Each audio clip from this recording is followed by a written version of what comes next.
কবিতাৰ শিৰোনাম অযথা। কবি প্ৰণৱ কুমাৰ বৰুৱা। অযথা বেছি কথা নকবা, যিদিনা কথা কোৱাৰ প্ৰয়োজন হ'ব কোনেও গুৰুত্ব নিদিব।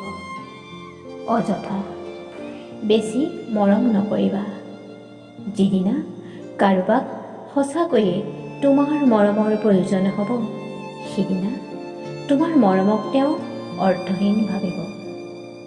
অযথা খং নকৰিবা, যিদিনা খং কৰাৰ প্ৰয়োজন হ'ব কোনেও ভয় নাখাব। অযথা উপজাচি ভাল পাই নুফুৰিবা, যিদিনা সঁচা ভাল পোৱা দিবলৈ যাবা কোনেও গ্ৰহণ নকৰিব। অযথা আনক সুখী কৰিবলৈ হাঁহি নাথাকিবা, যিদিনা সঁচাকৈয়ে প্ৰাণ খুলি হাঁহিবা মানুহে তোমাক পাগল বুলি ক'ব।